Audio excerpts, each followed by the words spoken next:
Welcome everyone to Flower Magazine and ADAC's 10th anniversary, ADAC in Bloom. We are delighted to have you join us this afternoon for what I know is going to be a real treat. I want to thank first our sponsors, Symmetry Furniture, Accent Decor, and Mayesh and Cut Flower Wholesale. We have with us today an extraordinary talent by the name of Fernando Wong. And we are going to walk through with him some of his favorite gardens that he has designed. Welcome, Fernando. How are you? I'm great. Good morning. Good afternoon. Good. Yes, afternoon now already. I am just going to tell our audience a few things about you. And one is that you're an award-winning, internationally recognized landscape designer and with commercial and residential projects around the world. You've been called a design genius with the soul of a poet. I wish I had said that. And a landscape legend. You also have a new television show called Clipped with Martha Stewart on the HGTV and Discovery Plus channels. Can you, before we get into your PowerPoint, can you tell us a little bit about that show? Yes, it premieres on Discovery Plus. It's a new streaming service, and it's actually this week start in HGTV for everybody who wants to go and see what Martha and I have planned for you all to enjoy in a very fun way. You're waiting for a treat. So I encourage you to everybody to follow us and continue supporting the HGTV family as well as Discovery Plus. We can't wait. Okay, well, I just would also like to hear a little bit before we see all this beauty, a little bit about can we just have the first slide? Yes, absolutely. So So, have that. Yeah. Okay. super I just wanted for you, since you have such an interesting trajectory, could you tell us about how you got where you are, where you came from, and how you got where you are now?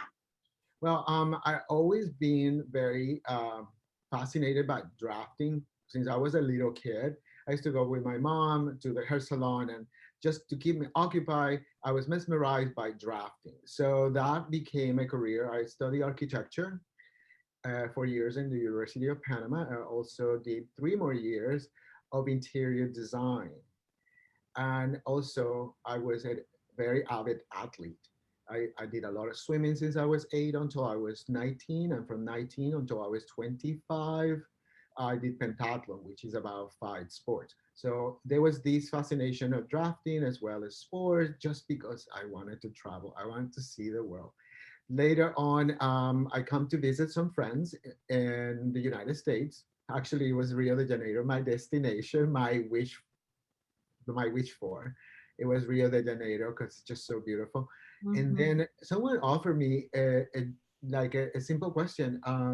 What would you like to live here? And when I saw Miami Beach, the weather was nice. Atlanta was cold. I arrived through Atlanta, so it was super, super cold, January 1st of 2001. So then in 2001, like 6 months later, I went back to Panama, get my credentials from college, and then came back.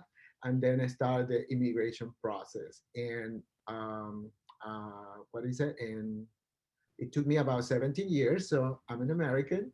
There you go. Bye. God bless the USA. Welcome. Yes. So, and that with that, it was very an unconventional way to start a career. I think that a lot of students will feel compelled to hear this, but I always thought that I was going to be an architect or interior designer because that's what I went to school. Well, life didn't happen that way. So I took those chances that I was given to me, whether it was a driver, whether it was a gardener, or a person that was just driving a truck, collecting plants. And it probably took about 2.5 years to really come to the realization that this is what you are going to do. Mhm. Relinquish power to whatever higher being is saying this is your path, and then Mhm. gracefully I accept it. So I end up pursuing first and most helping friends in any kind of design, whether Mhm. whether it was interiors, architecture, and gardening. Everything that I did was just trying to help friends, because if I say that to or trying to help, that is going to come back to me, and it did in many many ways over. So with that, I was encouraged by one of my clients to like, why you don't do this for me, and I'm pretty sure that it's going to get published because I seen your drawings, you tremendous talent, you should focus on design. And I did that. So with the first publication in the Miami Herald, actually, and a little magazine inside the newspaper, is where one project that was for acquaintance and a friend became 5 to 7 projects, Mhm. and that took like a fire. I was, I did work for someone else before for 2.5 years. Then after that, I started my own, but I got a job in a proper landscape architectural firm that really restore all the grounds of the University of Miami, and Oh.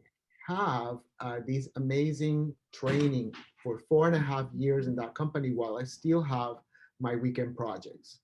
So So here you are. all of these took place, and then here we are, and you are looking at one of my most beautiful and dearest projects. It's the Secret Garden. And where is this? This was is actually in Palm Beach, Florida. It's Okay. inspired by a garden in France by a famous designer, Nicole de Bessian. Next one, I'm going to move to the next photo. That's Okay. directly opposite from where we were seeing the previous photo. Right.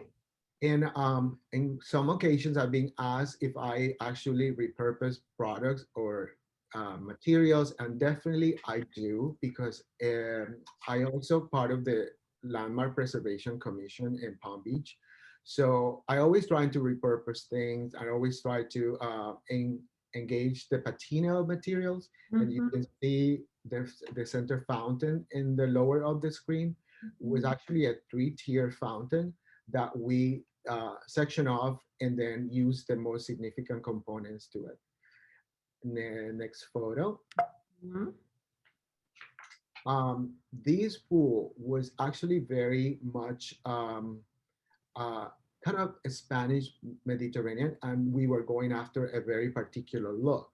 And in this case, if you have the opportunity to look at Nicole de Bessian, you have these colors that are very kind of weathered by the sun, and the Mhm. color of the pool was very important. So I chose to remove all the ornamental tiles and keep it super, super quiet with a beige kind of Mhm. imitating stone.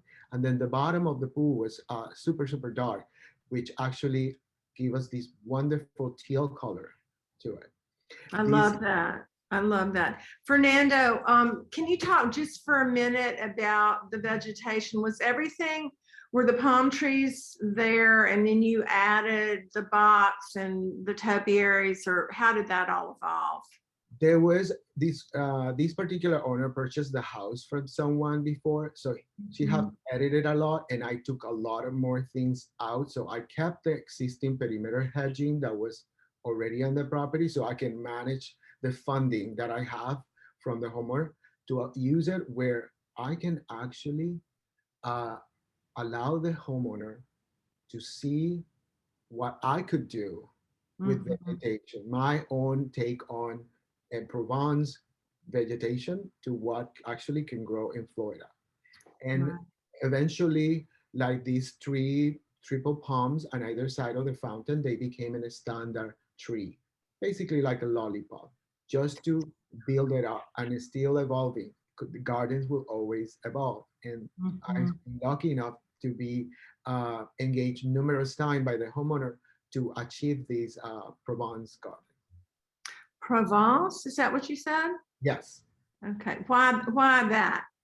because Nicole de Vincian retires after being a designer for Hermes for many years. Okay. She was 68 or 70 years old, and then she retired after her husband passed away, and the Luberon region in Provence, and then Okay. she decided to become a gardener, and she did it in a very kind of unconventional way by clipping some of the materials that she encountered on her property, and evolves to these very softer clouds with Mhm. different tones of gray for very kind of ethereal movement, because engage other senses, engage the perception of light, as well as how the light changed throughout the day. So you Mhm. could see that in this garden if you come to Florida.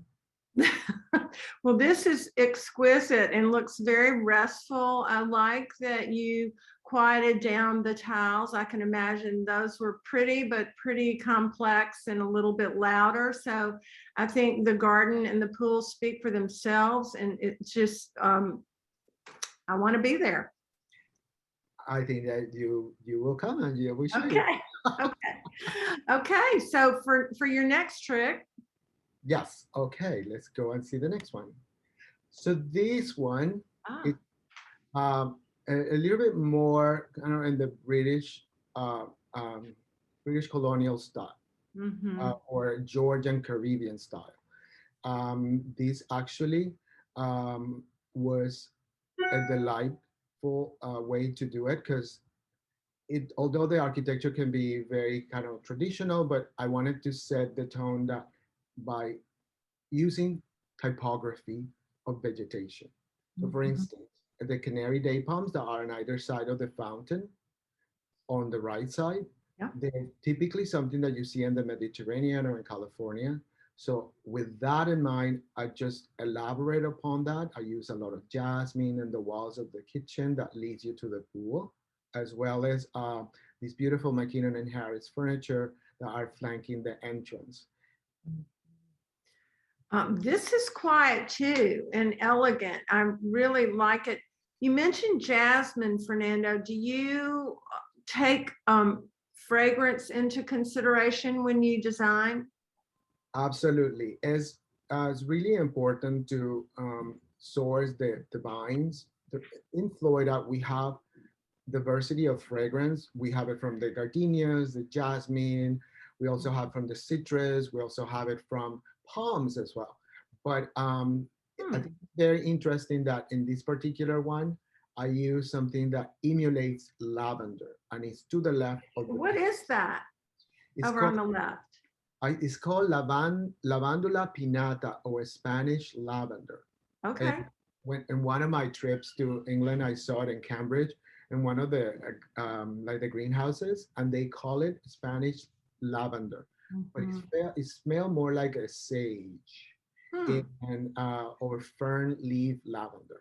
Actually needs to be elevated if you wanted to prolong the lifespan of the plant than actually being in the ground. So just a Uh, note. Yeah, okay. I noticed that it was elevated. And this simple water feature on the right, can you just talk a little bit about that style? It's very, I mean, I know it's very sort of Mediterranean, and but can you just tell us a little bit more about it?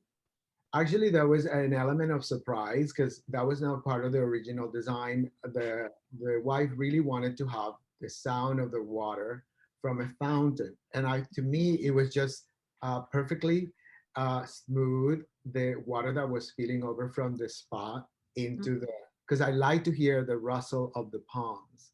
Sometimes I had to balance that out, but Mm-hmm. we always strive to the client to always happy. So we actually get access to these elements from authentic Provence, that you see the face relief and the shell, and Mm-hmm. it turned out to be really, really beautiful. I have to plug, but I'm not shilling for them, but Authentic Provence has incredible garden statuary. I just lose my mind when I go in there. So it makes perfect sense that that's from there. Okay, what's next? What's next? Let's see. It's the same house. This now is actually the main loggia. You can see the foreground of how do I use the lawn, a type of lawn called diamond zoysia. The next layer, which is very low, is jasmine minima, which is a ground cover you see in Dallas or in Houston, Uh-huh. profusely. And then I have beautiful ground covers that are called Ganges Primrose, that with a lilac color. And then topiary is done in Ilex vomitorius as well as cotoneasters or Mhm. cerisa. When you look in the plants locators, you look for that. And then we frame that loggia with this beautiful purple bougainvillea or New River. Or they call it Palm Beach purple because it's very prolific. Mm-hmm. This is so pretty. Can you talk a little bit about that ceiling, or did you have no involvement in that? No part of it, but is actually in a Chippendale pattern design. It was Mhm. it was a Peggy Cypress ceiling, but I think that the most interesting thing about the whole picture is this. Um, Charles Edwards lights, and I think is Bevelo wall sconces. But the screens that prevent of the mosquitoes to be into your area of entertainment is really, really smart the way that the architect did, as well Okay, as also running shutters, really proper hurricane shutters. So we never have to move the furniture in or have it dented great. by relocated it inward in the hurricane season. Brilliant. I love that. I love all of those considerations. It just makes life so much easier for this homeowner. Okay, what's next? What's next? Let's see. What's new? What's next? This is the next view from inside looking out. You can see the design of the ceiling. How beautiful is Yeah, that? so Very pretty. comfortable. Very, very comfortable. Uh-huh. And is that the intercoastal we're looking at? That's Lake Worth of the Intercoastal Waterway. So we are looking west, and opposite from that will be the ocean side. And this cane furniture, I guess this leads me to something I wanted to ask, which is how involved are you in the design process in terms of furniture, palette, things like that? Do you collaborate with interior designer?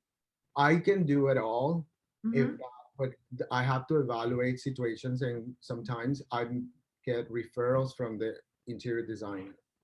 Okay. In terms of I get referrals from the architect, but I enjoy doing it so much that like sometimes it comes so natural to me to size the deck and the terraces so I Mhm. can maximize the green spaces and allowing the visuals for the homeowner of having the furniture laid out with the coffee tables on the side and how I see the furniture situation to be displayed to allow them to say yes, we are going to use it here or not. And maybe the interior designer have a larger set of furniture or different ideas, but at least is an intent to get the ball rolling and not forget Mhm. about how are we going to use the space.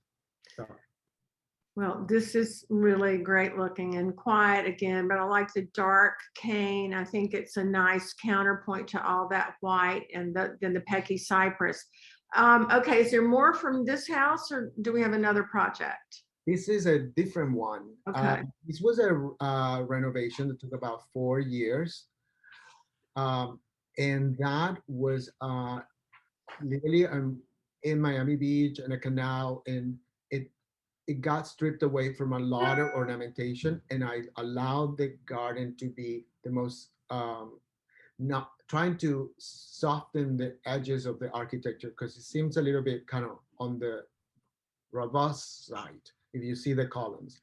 So I pare down, I use inlay pebbles as well as coral stone to get that age of patina, and I have vines going up the palms that go cladodendrons or bleeding hearts. You probably know those. Yeah, but I have never seen that I And remember. That's ingenious. yeah, and I think that then I keep it very, very tropical. I'm going to move to the next photo. Okay. Let's see, so you can see the detail of the inlays. Ah, the mosaic. Yeah. Great. Also, there was something that happened that was a curveball. Is the homeowner was not sure if she was going to move into the house or not, but when everything started shaping up, the project had to stop because we had to accommodate for a koi pond because she wanted to move all of her koi into her new house and decided to stay. So that is the water feature she that you see to the left side that is really dark is a koi pond. Okay, so I have to confess, Fernando, I don't hear as well as I used to. And so I thought you said there was a car bomb. Oh no, it's my accent. Now, that would change things. But anyway, no, koi pond is much better. So keep telling us about that. So this koi pond is in center access with the dining room, and you can see it from the master bathroom. So it's really super in center access with two prominent rooms in the inside, and it got Mhm. dressed up with wood ferns on the side, Fiji palms in the pots with sedums, armentosums, as well as above them we have another layer of fan-shaped palms. It was mixed between for the proximity of the trunks between 24 feet Washingtonian palms, and then I did 16 feet tall ficus,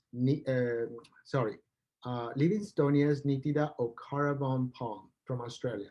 So that's kind of what I used there. And then in the background to create that setting of a koi pond or water, I use crinum lilies to dress and convey this message about water.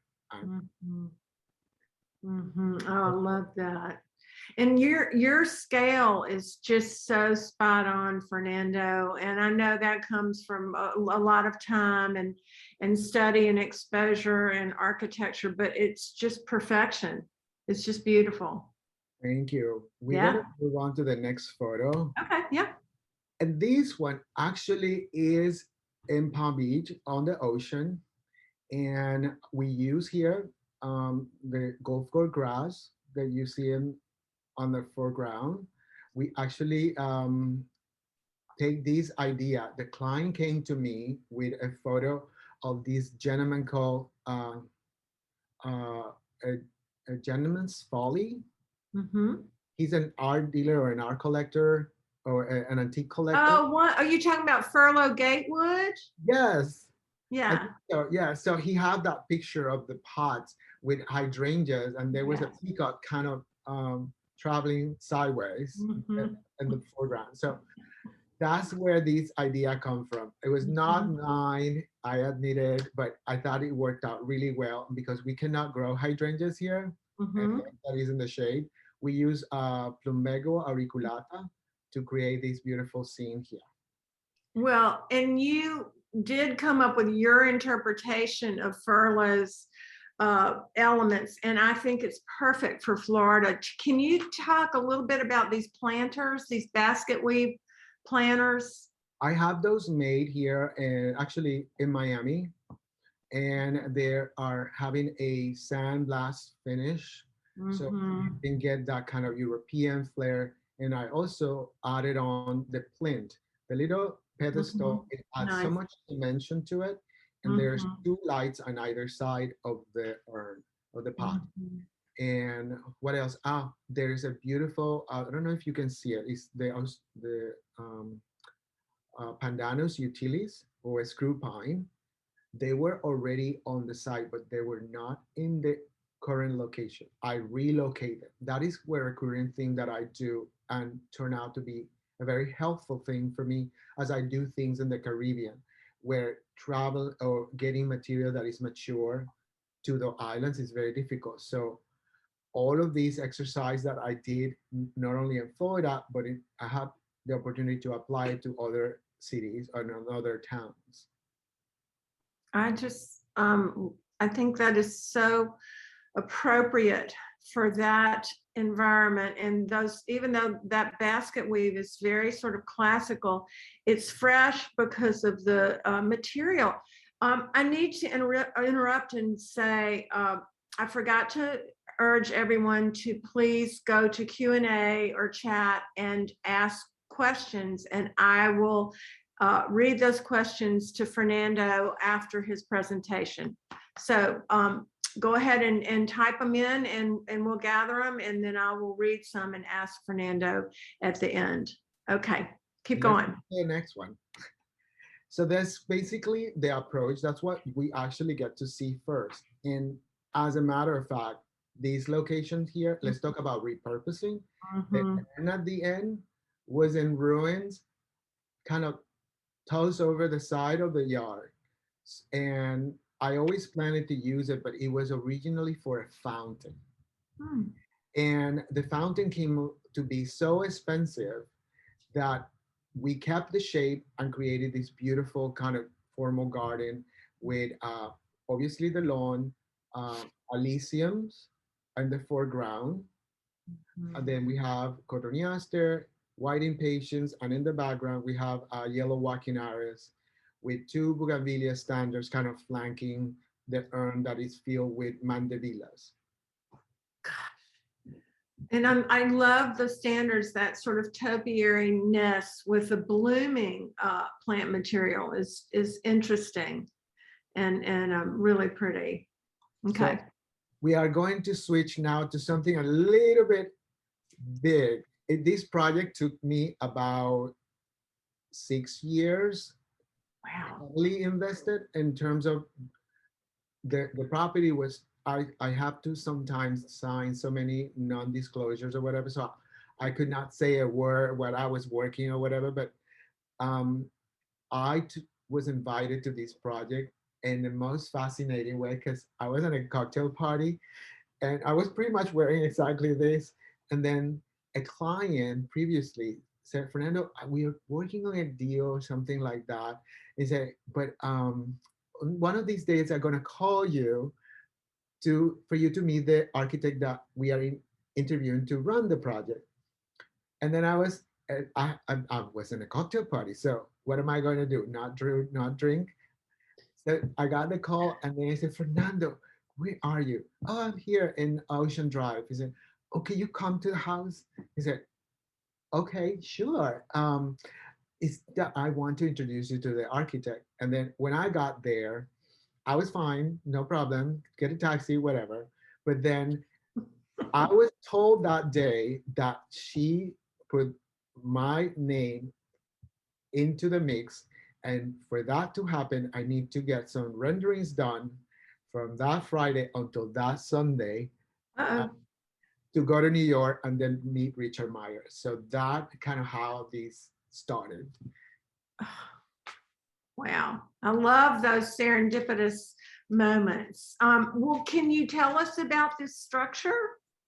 Yes, originally none of the Richard Meyer buildings were there. It was just very much like the beach, the Baton Tennis Club in Palm Beach. It has beautiful serpentines that during that time that were still there, but they were in very poor conditions. But the town put a foot forward and said, no, we have to preserve them. So they rebuilt it in the original form. Oh, So okay. if you go to the Four Seasons Surf Club, you can actually see how they are for rent.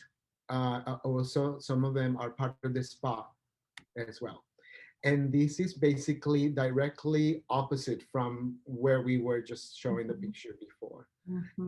And notice that in this photograph, you can see the beautiful vegetation, the pool, the lawns, the dune grasses, and also you cannot see that there is a easement or a road between what you see and the ocean. It's actually, oh no. Thank you. Okay. I'm gonna go back to here. There you go. There. Anyway, so now we have this beautiful hotel, and that's kind of how it happened. I love the different, it's so linear, the lines of the pool, the lines of the chaise longue, the lines of the grass, and then all these different layers. And you're right, we don't see a road, and it's just, that was magic. Yeah, great. On purpose.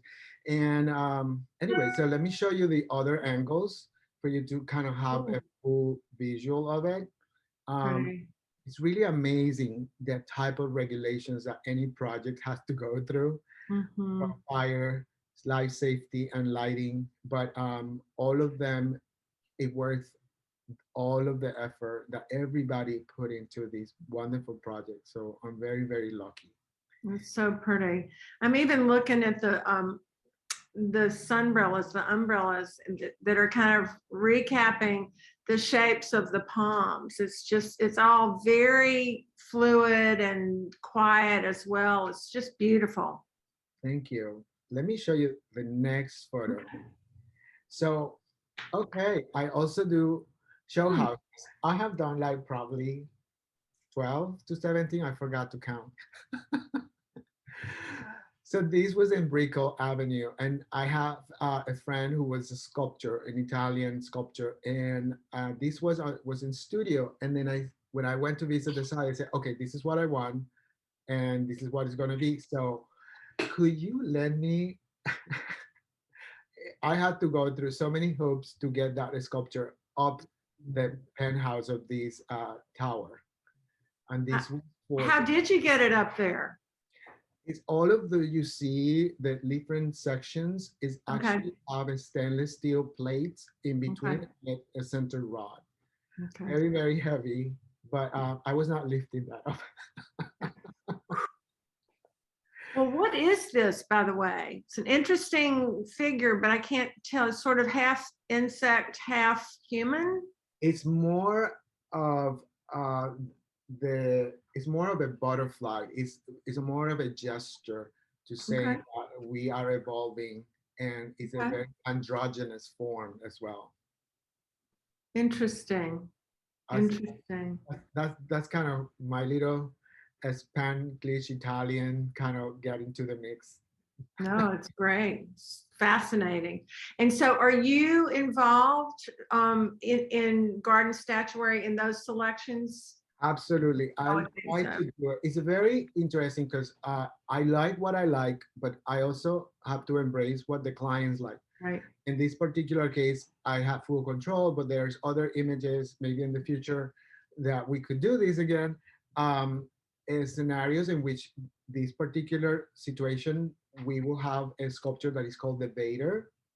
And then I have this body of water like a reflecting pool, be the pedestal. And then I have a drop of a backdrop of a waterfall. And then like Hmm. they coming off to the sides. Yeah.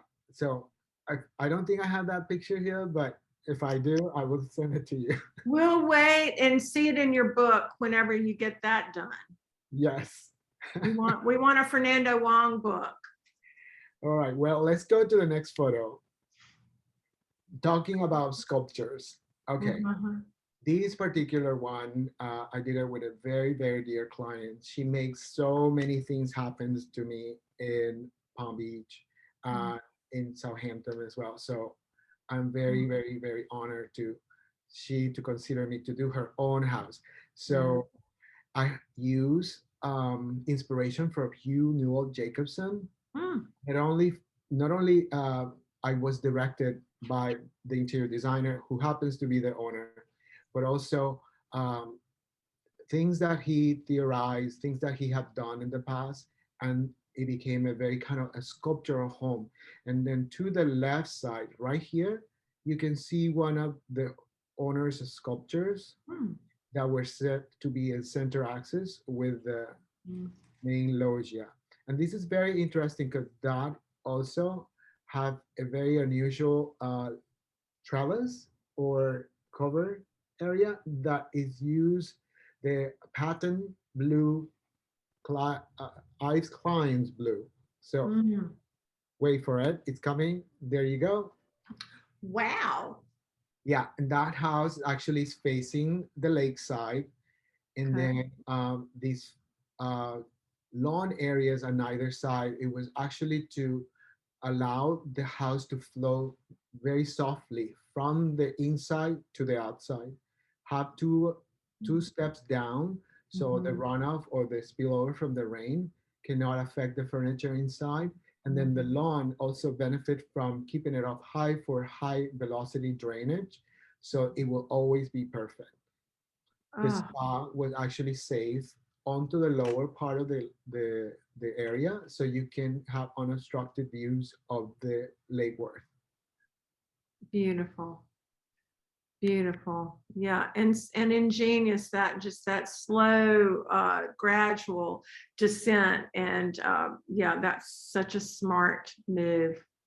Yeah, Yeah. We don't want flooding. no, we don't. Anyway, so let's continue to the next one, and maybe wow, Ace Outlet Trail, one of my pride and joys of my career so far. Mm, This house was designed by one of the dearest architects from Palm Beach called John Volk. yep. It's No, on an no. Adam style manner, Adam style, and it displays a center core axis through from the lake all the way to the end of the property. That is a very strong axis that I'm very symmetrical. I really love symmetry.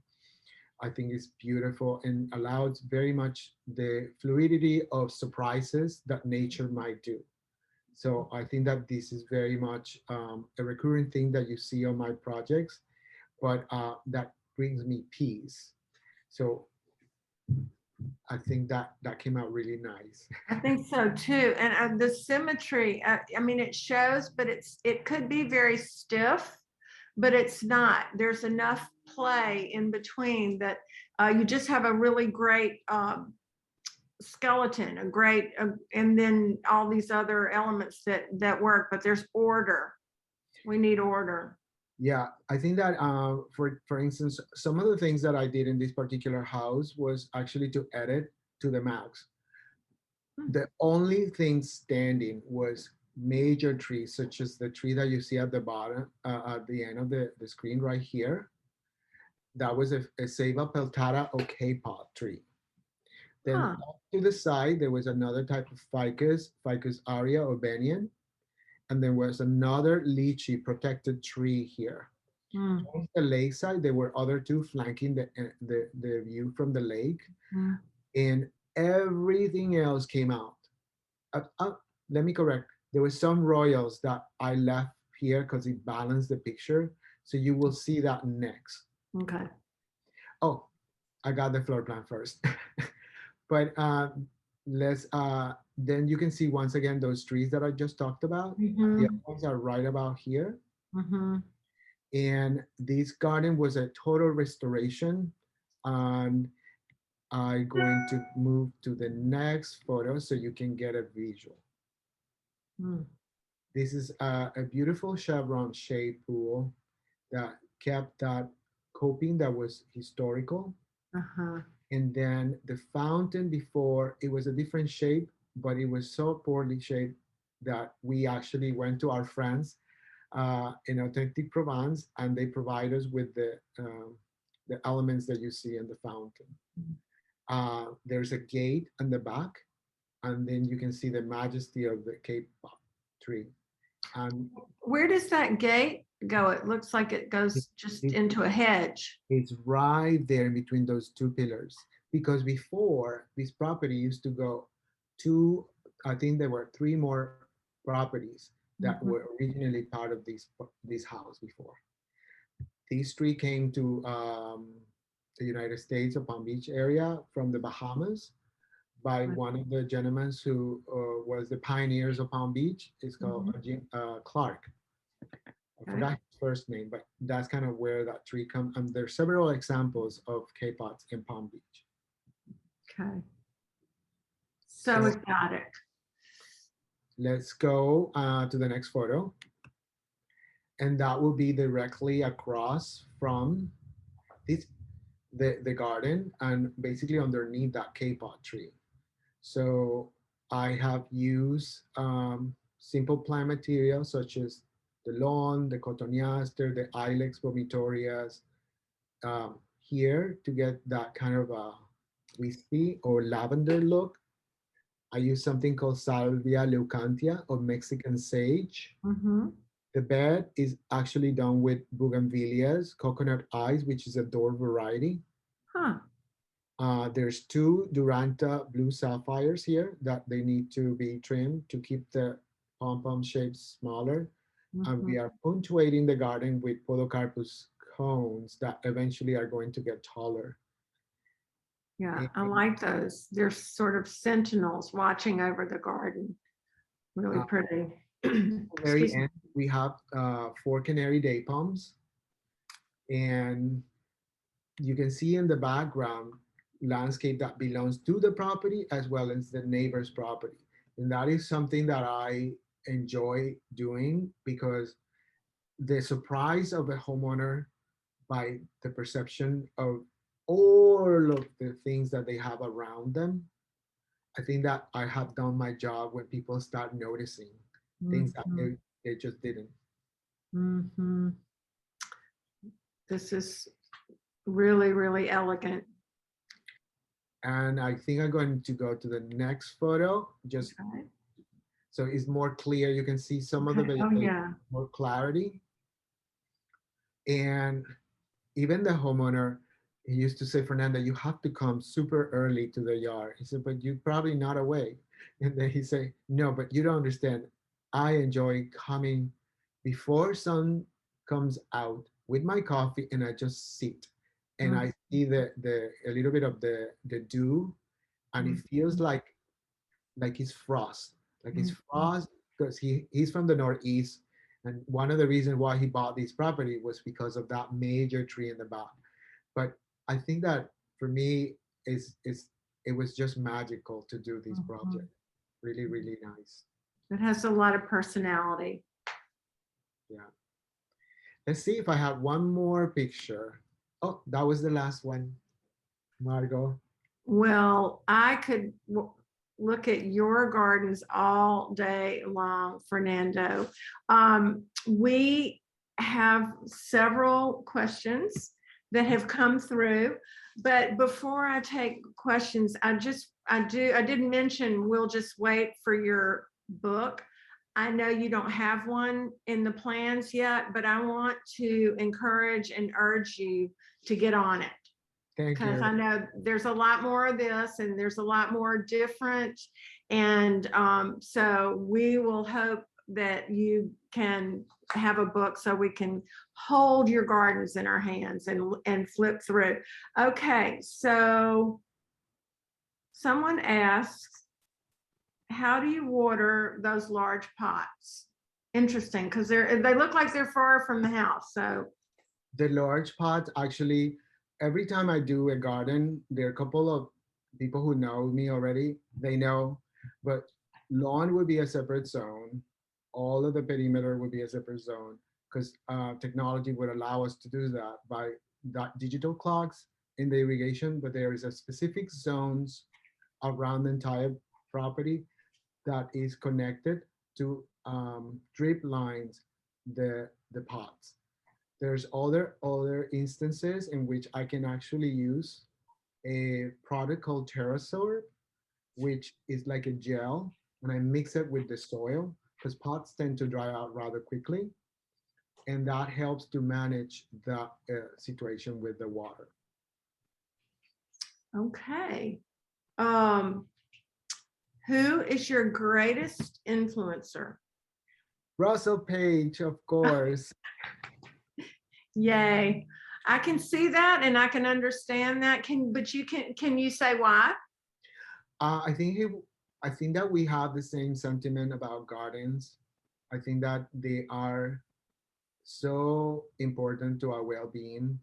Um, I think that in terms of generations, I think that the way that gardens used to be on a family for a very, very long time, that is also changing. Now Mhm. these situations happen in where the municipalities of the cities are the stakeholders of this legacy. And that happens in public spaces. But I think that I I think that him and I probably feel very much the same. Oh, yeah, he was something, and so are you. So we have another question. Hi, Margot and Fernando. I returned to university last fall to study landscape architecture. Two areas that my curriculum lacks attention to are plant identification and residential design. Can you recommend any tips or resources for becoming familiar with identifying plants? Well, boy, she came to the right person. All this beautiful residential landscape architecture. I would say that when I was much younger and I didn't have any money, and I could only get access to magazines, I will save and I have my folders or tear out from the magazines, and I will never tear out a book, but I will photocopy. And then the eye needs to travel, as Diane Breland said. So you can travel now by uh, observing something in a magazine, and you, with an inquisitive eye, you can try to figure it out if it's this tropical, Mediterranean, the Northeast, or in Europe, and try to build up your own library. I think that your own self awareness of what you acknowledge as beautiful, it will evolve over time. And I think that that would be the best tip. Go to the nurseries that always have a label next to their plant. Typically, those are garden centers, Mhm. not wholesale nurseries. And in that way, you will get familiar with what they do and start your own library. She has another question about client requests. Well, aside from client requests, what inspires your design process? And do you experiment through drafting? Experimental drafting, probably not. But before I answer that, my process begins with the architecture. Remember, I went to school to be an architect, so the history or the different style of architecture set on different parts of the world, they can be recreated at least in the subtropical environment. You can either have a wide variety, plenty of latitude to do one or the other. And remember also, Mario, this is funny. I did not speak very well English when I came to the States. I will say I did not speak English when I came to the States.